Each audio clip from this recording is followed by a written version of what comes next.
Okay, I'm with Louise Fletcher today. Really exciting. Louise Fletcher is an abstract landscape artist and with passion for the moors in Yorkshire.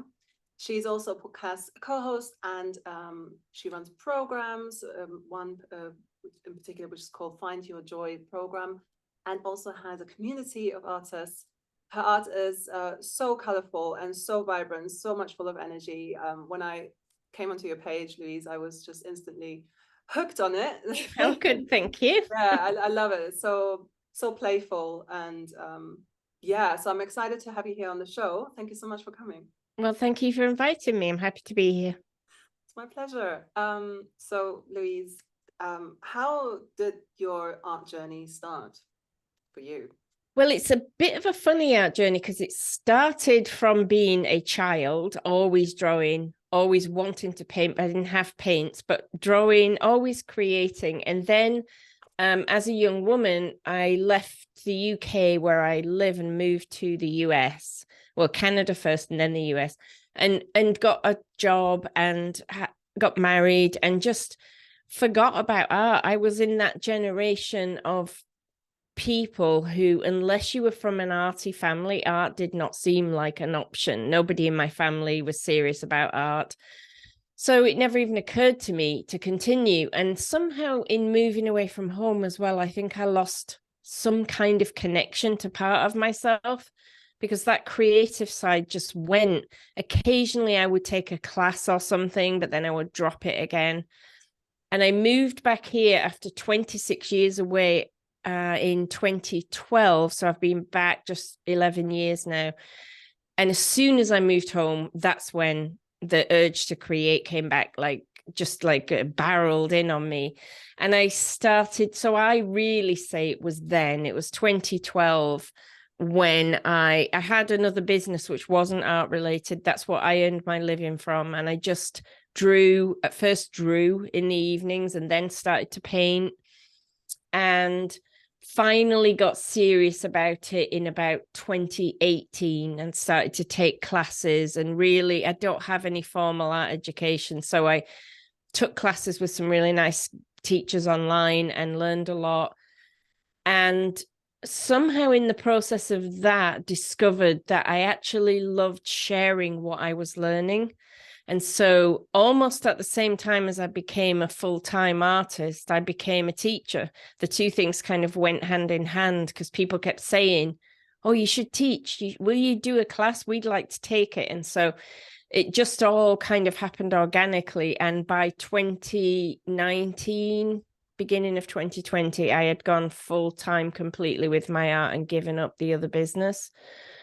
But there were those years between 2012 and 2018, 6 years of real, learning and working on it and working every night and every weekend and just slogging away at it. So I don't want to make it sound like it was just poof, just like that. It was an awful lot of work went into that. Yeah. And so when you came back in 2012, right? So you came back, you just felt this urge to create again. Did you already know that you wanted to make it like your full-time thing at that point, or was there something that happened? I don't think I dreamed of it being that initially. I just knew, again, it wasn't something that seemed real to me. But what happened was, unlike when I used to create as a child, when I came back to it as an adult, there was the internet, and there were, people who are young listening won't remember the days before there was an internet, but there was a lot of years without the internet. And so when there was the internet, I found people to connect with and communities to be part of. And that completely transformed my mindset because that showed me, oh, wait, there are people who do this for a living, and they're not just, I think I imagined it was only the Tracy Emins of the world that could make enough money at art to make a career out of it. But there were all these people who I hadn't heard of until I discovered them, say, on Instagram, and yet they were either teaching or selling their art and doing it seriously. And so that's around the 2016, 2017 mark is when I really started to realize, as I started to connect with other artists, oh, there is a way to do this. And then I think it started to sneak into my brain that maybe there's a way. But honestly, I still felt like for a long time, until I found my own voice in my art, I felt like I wasn't a talented person. Like I was just okay at it. And it was the really talented people who could make a living. And I didn't have that confidence because I wasn't very good. Because that's the thing, when you start, you're not very good. But you know, because you are an artist at heart and because you love art, you know what good is. So you know, okay, I'm not that, but so I must not be talented. And it didn't occur to me that it was just that I hadn't worked hard enough yet and learned enough yet. And that kind of is the impetus behind why I wanted to teach what I was learning, because I got so excited to learn, oh, wait, I can do this. And if I can, so can everyone.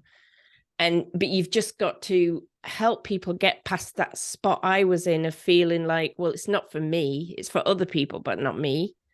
And actually, I do believe in talent, but I think in art is just expression, and anyone can express themselves if they can remove all the blocks and mindset shifts and all the things you have to, the ways of thinking. If you can get rid of that, we are all humans and we are all capable of expression.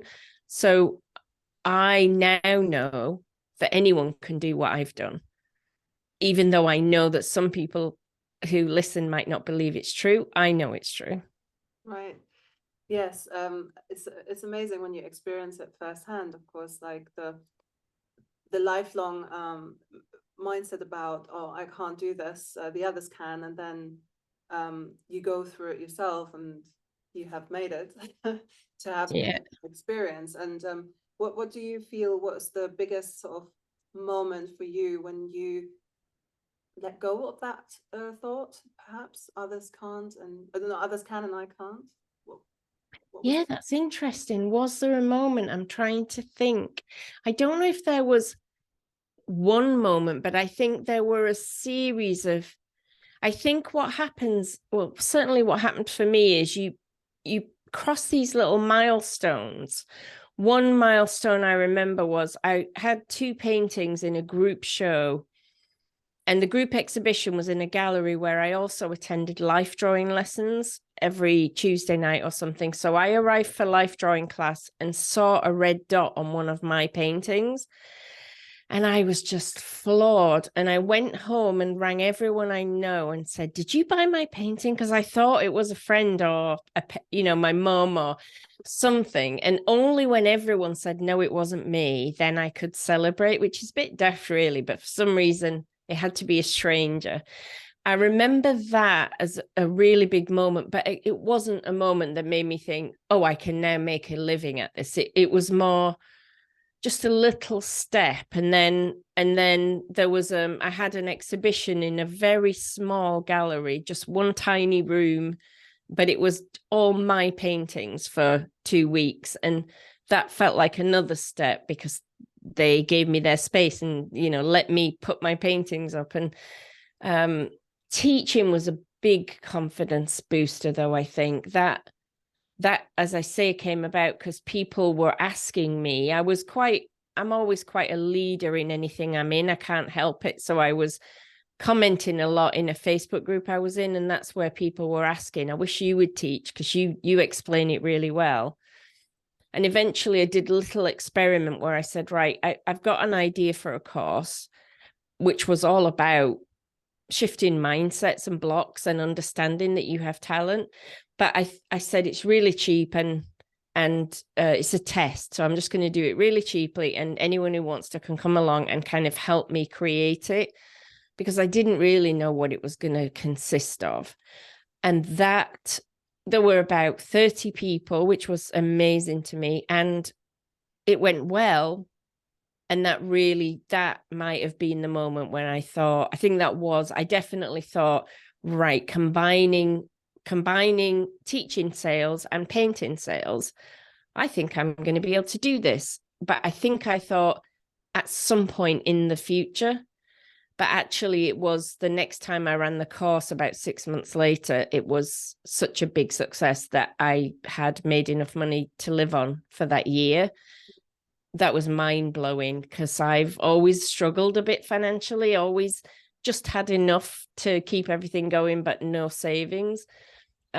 So yeah, that was probably the big moment. But I think before that, there were all these little moments. And I always say that to new artists, that don't expect like the big clouds to part and the light to come down and you are now officially an artist. It happens more by degrees, I think. By like small shifts on a daily basis, or like on a continuous basis. Yeah, you just have your little successes, and they're all important. And sometimes newer artists will say, oh, I know it's only a group show in a little village hall or something. No, don't put it down, because every step is a big step for you on that journey. And every artist that you admire has taken that same step. So, I read somewhere that Banksy used to sell his work before he was putting it on walls. He used to sell drawings and things for £5, because he just said, I just want someone to buy them. So I just want them to be affordable. So, everyone starts somewhere. Yes, absolutely. Wow. So it feels as well like you've been divinely guided in some way. I don't know how you feel about this, but somehow, you followed your gut, followed what you really wanted to do and had joy with. And am I getting that right? I think you are, actually, and I never was a believer in this kind of thing.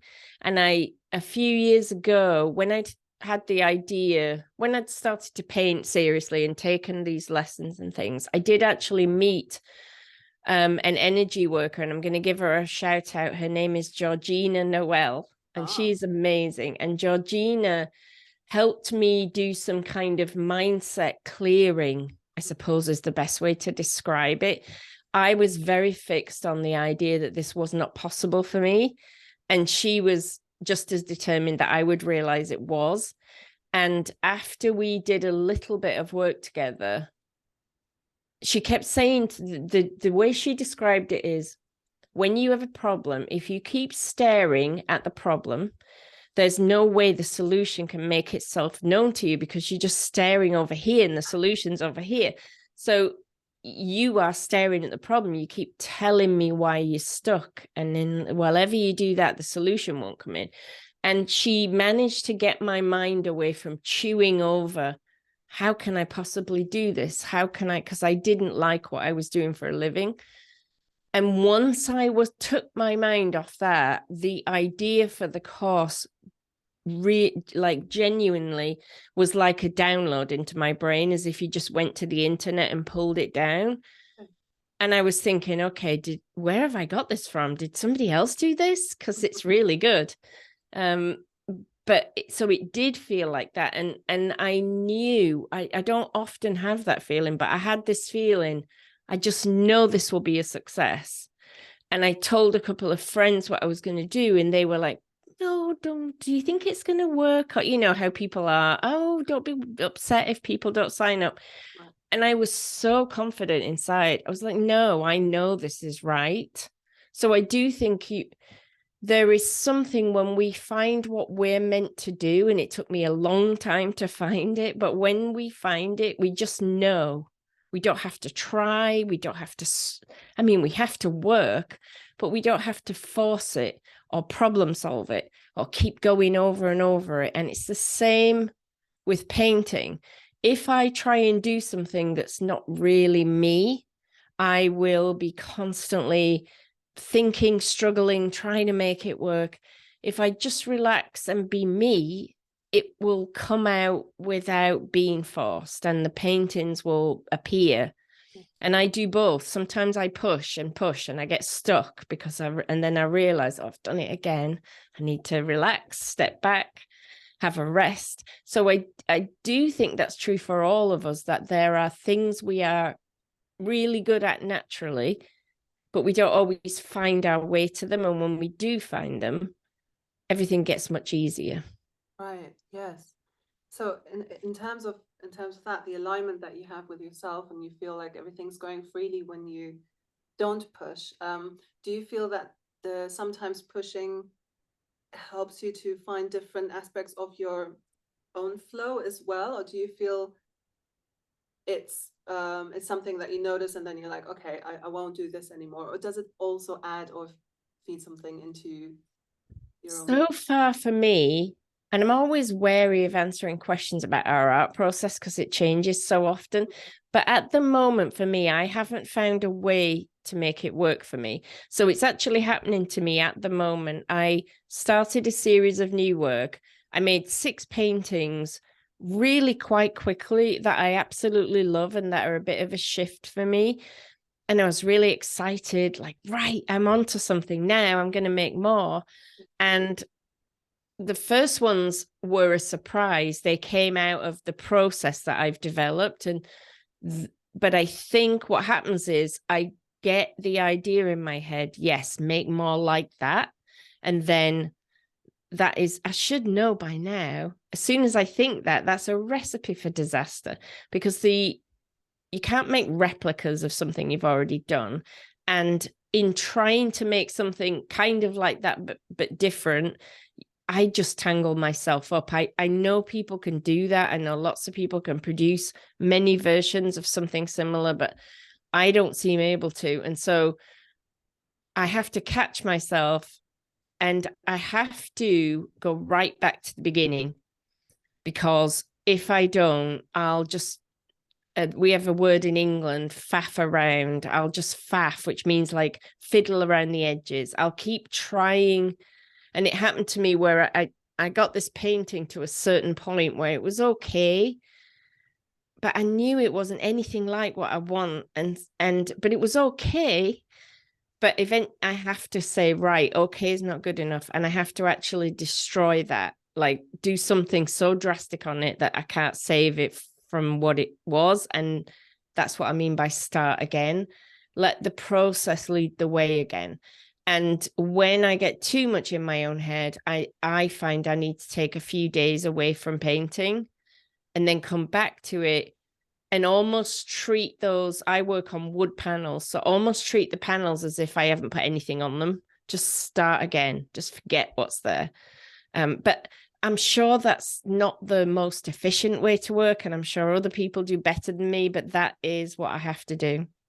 And everyone works differently as well. So, you get to know how you work and what works best for you. And it's interesting. It feels like, I don't know, it feels to me the work that you do is like the expression of your soul. As soon as you come into your head, it's almost Yes, like you're working against that in resistance to what you actually naturally exactly. expressing. What you say is so much better. That's a good summary of what I've just taken 3 minutes to say. But yes, it, for me, it very much is. My work is ostensibly, a lot of it is about landscape, but it's my emotional response to it rather than the landscape. So it has to come from inside. And I can get easily pulled off course by artists who are more intellectual about their process. And I think we can all have times where we like this, where we hear someone who works in a different way than us and we think, oh, maybe I should be more like that. Maybe I should be more thoughtful. Maybe I should have a plan like they do. Or someone who has a plan might hear me and think, oh, maybe I should be more instinctive. But only if what you're trying to express is instinctive. And the only way plans would work for me is if I were changing what I want to express. So you're absolutely right. It needs to come from somewhere beyond my tiny pea brain's ability to control. It just needs to come from something else. And I do feel like when a painting comes, this sounds really pretentious, but it doesn't feel like I made it. It just feels like it just comes. And I'm almost letting it happen rather than what I'm normally doing, which is getting in its way. And I don't make that many paintings in a year. In a good year, I might make 40. Sometimes I might only make 10 to 20 because So much of it is letting the paintings come, and it just depends how well I'm doing on keeping myself out of the way. Yeah, very interesting. You've constantly being in touch and in the relationship with yourself there, with your art. Yes. Yes, um, amazing. And learning a lot. I mean, if you work the way I do, what you make teaches you about yourself all the time. And it, like you say, it changes your relationship with yourself. It teaches you things. It expands your horizons, and it also shows you very much where you get in your own way. And the things I've described about how I get in my way in my painting, that's also how I can get in my way in life. So I can see that much better now. If I follow my instincts in life, things tend to go well. So like the course, teaching, becoming full-time artist, all of that was very much felt in my body. Ideas I have in my mind, best just left unless I really feel them.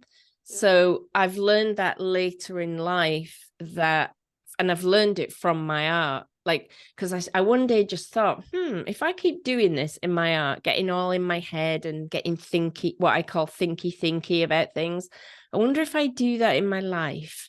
And I do, I'll have a gut response. And sometimes I'll think myself out of it. So I might get, this is an exaggerated idea, but let's say I got the gut response, I want to move back to America. I want to live in the US again. I could there's all sorts of ways to talk yourself out of something like that. But I'm learning that the gut feeling is the one to follow, because just like with the paintings, it knows better than I do. My brain is a circular place. It just goes round and round and round and round, and it doesn't really get me anywhere. Whereas for some people, so I host the podcast with another artist, Alice Sheridan. She's very different. So she's much more analytical, and her brain plays a much bigger part in her art. She still has emotion and feeling in there, but it's a different balance. And it's interesting, as I've worked with her over the last few years, again, that teaches you to look at yourself and realize, yeah, this is my process, and actually that's okay. And that's hers, and actually that's okay for her. And we don't have to convince each other. We don't have to change each other. And now that's what I try and help other artists to do, is to just say, how do I stay true to myself? Just get to know myself. That's all we ever have to do as artists. Get to know ourselves better and better, and then do whatever it is that is really calling to us. I love that. Absolutely. And I can agree more with you. Resonating so much with everything that you're saying. Oh, good. It's a good thing we don't disagree. No, I definitely resonate. And I'm curious, are you thinking of going to America again? No. No, nothing against America. No, but I'm very happy here. I just wanted to think of the most dramatic example I could think of. Something so crazy as moving countries. Although I know you might be doing that soon. So it's not always crazy, but it's just that you get that voice. Like if you're a painter and you get the voice, you should make sculptures. You might think, oh, that's crazy, I'm a painter, but that came from somewhere, and it comes from a knowing that is, the way I like to describe it is, our brains can only ever come up with solutions that we've already experienced and thoughts about what we've already know. So your brain will say, no, you're a painter, so you can't do sculpture, because that's all it knows. But that's just because that's all you've ever done. And what we've done is infinitesimal. What we know about is infinitesimal. There's all these other possibilities. So if you just let that come out and you have a go at sculpture, you might find, oh my God, this is amazing. And there was this whole body of work waiting to come out of me, which couldn't have come out in paint. But we are so good at talking ourselves out of that. Oh, that's not practical. I'll have to get a different studio. I'll have to buy all these materials. Oh no, that's not going to work for me. I'll have to learn. I'll have to be a beginner again. maybe you are being called to do that because you need to be a beginner again for a while for some other reason we don't understand. And I don't want to sound all woo-woo about all this, but there is, I believe, so much more to life than what we with our pea brains understand. Yes, So. yes.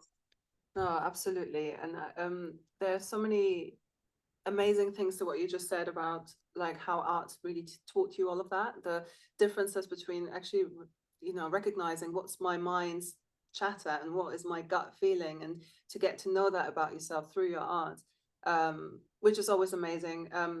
In art therapy, this is exactly as what we work with as well. It's like as an art therapist, coming just from like some of the things that we do, we use the hand, and when we just notice different directions, that let's say one person goes and does one flow of movements, and then all of a sudden you see, oh, they're going to a different direction.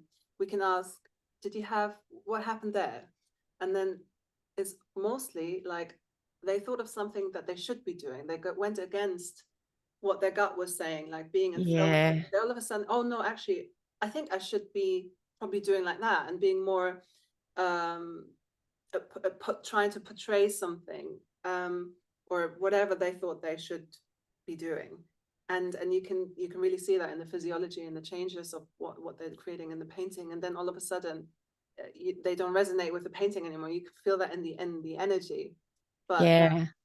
and we try to kind of bring them back to come back to your intuitive, just flow, and out of the head. So, And that's such a great example of how we tell ourselves whatever is about us that comes naturally to us must be wrong. So if I get students and they'll say, well, I love bright, bold colors, but I know you're supposed to use sophisticated, muted tones. Why? Why are you supposed to? Or I love really detailed, realistic drawing, but I know the art world wants abstract, bold abstract. So I'm trying to do that. Why are you trying to do something you don't want to do? And a perfect example I had not that long ago, my stepdad has grandchildren and they came to my studio and they were painting, and one was 6 and one was 9. The girl who's 9 is the most talented one artistically, I was told. And they both did a painting, and he did a painting of a dog, which was wrong in all kinds of ways, and yet full of life and personality. This dog was amazing. And she was doing a painting and she was saying, is this right? Is this the right color? Have I done that part right? Because she just got to that age where you start to think about getting it right, whereas he was still at that age where whatever, I'm just going to put some paint down. And it really was another lesson for me in what happens to us as we grow up. And you can't help it when you're a kid. You've got to go through that. But as adults, then we can start paring it back and saying, yeah, but who am I? I'm listening to Louise. She makes these colorful abstracts. Maybe I like looking at them, but I don't want to do that. Secretly, deep down, I want to do very detailed drawings of architecture, like urban sketching type stuff. But I don't feel like that's cool. I used to think drawing wasn't cool, so I didn't draw. I don't know what drawing wasn't real art. You had to paint, and I didn't have any paints when I was a kid. Why did I think that? I don't know where we get it from, but it is always what we're doing that we think is wrong and not what other people are doing. So we never look at ours and say, oh, they're wrong for doing it that way. I'm right for doing it my way. Nobody's wrong, actually. But what we do is look at ourselves and say, oh, I better, just like you said, I better shift what I'm doing to match other people. And once we get people to drop that idea, then they're free to start exploring. What do I like? What colors, what tools, what materials, what substrates, what marks, what is it that I'm interested in? And that's when it gets really exciting, because the secret to business success as an artist is to make unique stuff that only you could make. And that sounds hard when you're at the beginning stages. Yeah, but how do you do that? You do that by choosing what you like over and over and over again. I like this red, not that one. I like this mark, not that one. I like painting with a trowel instead of a brush. I like working on paper, but not canvas. I like florals, but not portraits. You just keep choosing until as you choose, you're becoming more and more you. When you get away from being you is when you say, oh, my teacher said, my art teacher said, or this person said, or my husband pulled a face when he saw that painting, or whatever it is that we do that gets us away from ourselves. Yeah. So you've got me going now, because I get really passionate about this. I can feel that, and it's one of the questions I would have asked you next as well, about, you know, some of the advice that you might give to someone, whether it's a new artist or somebody who wants to create art for the first time in their lives. Like, what would be your advice? And you just mentioned one of them, but to expand on that, like if somebody's listening on right now and they're having all those doubts, perhaps, and perhaps still very much resonating with what you've said about the shoulds, and very much aligning to what they think they should be doing, but that being exactly what holds them back. What would be your your piece of advice or wisdom for them right now on this? Well, this has changed a little bit just this week, because I heard somebody on a podcast. She's a writer called Cheryl Strayed, and she has a saying that I think is perfect. So it is what I would have said, but the phrasing is different. She says, surrender to your mediocrity. And what that means is just, we get all tangled up and worried about doing it wrong because our ego wants us to be really good at this. That's why we get in a stew about getting it wrong. I want to be good. And if you just surrender to the fact that at the moment, I'm not going to be very good. If I'm at the beginning, unless I'm a born genius, which very few of us are, I'm not going to be very good. That's okay. Now you can just get away from worrying about that and knuckle down to all the learning that you can do. So I do believe that it's important to understand about color and composition and the impact of tonal values on a composition and all of those kind of technical things. But you can learn those as you go. You can either take classes, you can take a degree if you want to, you can watch YouTube videos, you can read books, you can get that knowledge as you go, as you're working. And every little bit of knowledge you get takes you further away from mediocrity, but you're no longer stressing about, is this going to be the best painting ever made? I kind of had, and sounds ridiculous, but I bet people can resonate with this. When I first started out, somewhere in the back of my mind was this idea that I'd be so good that people would just discover me, rave about me. The next thing I knew, I'd have galleries in London calling. And it wasn't like I went around expecting that, but I think somewhere I hoped for that. And the paintings I was making at the time were awful. So there was no way that was going to happen. But the gap between where I was and that imagined future was so giant that it caused me a lot of stress. Like, I want to be this person, but I seem to be this person, and that's not very good. I wish I had known in 2012 what I know now, which is just be bad for a couple of years, just be bad, because it frees you up to learn and learn and learn. And so in my course, which is not running at the moment, so I'm not doing a sales pitch, but what we do is I tell them, we're going to be in this course for 12 weeks. And in that 12 weeks, you're not going to make paintings, so you can forget it. You're not going to make anything good, so just forget about it. Something might come out of you that is good, but we're not aiming for that. We're aiming, once you drop the idea of being good, you've got the option to learn everything I'm giving you, to practice it in as many different ways as possible, and without worrying about actually turning it into a painting. And then after the 12 weeks, when you've got everything I can give you, like this giant toolkit, You can go away and you can practice now for months by yourself with all the notes and everything that I've given you. And it will all gradually start falling into place. But when we take any kind of learning experience, whether it's a YouTube video or a class, and we're trying to be good, we're losing the opportunity. Again, surrender to the mediocrity, be a beginner.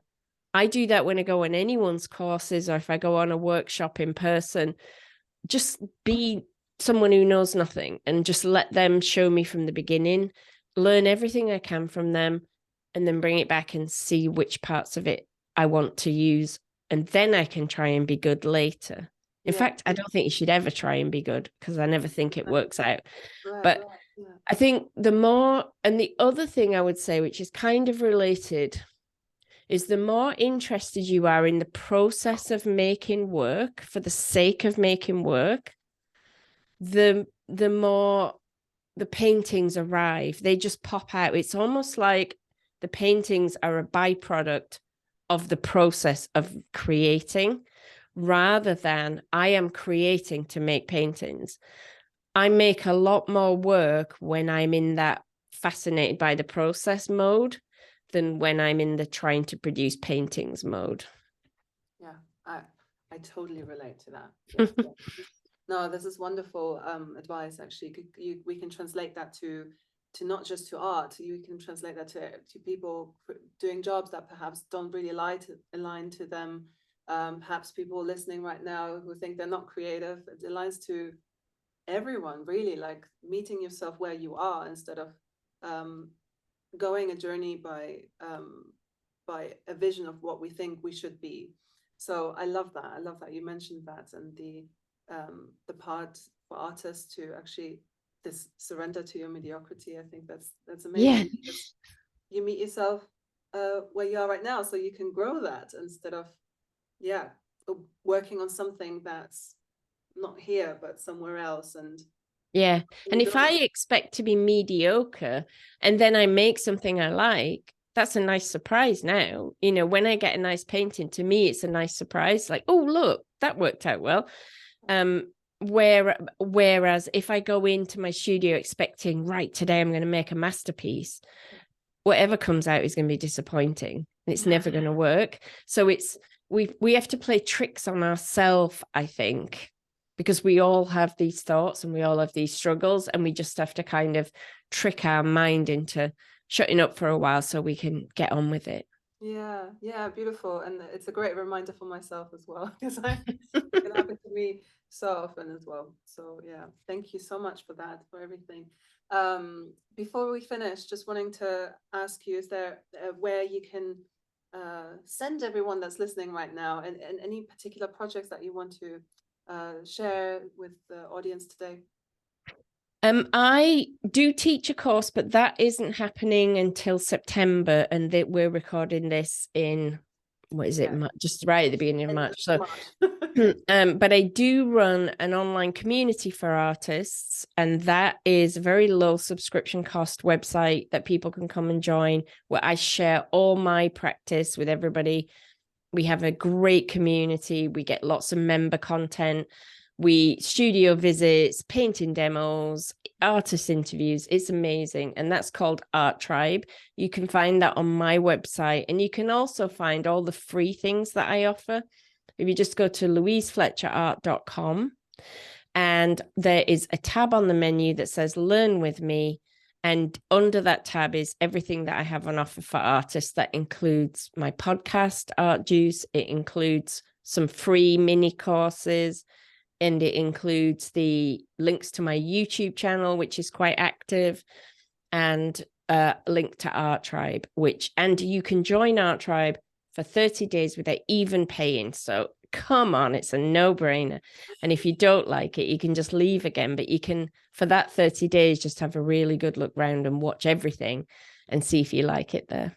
Fantastic. Well, I encourage everyone to go and have a look at all your work, your links, the Art Tribe and the podcast. And Yes, thank you so much for coming to the show today, Yeah, Louise. thank you for inviting me. I probably talked too much, but it was Oh, enjoyable. not at all. This is, well, why you're here, and I loved hearing everything that you had to say. It's definitely very enriching. So appreciate it. Thank you. Thank you.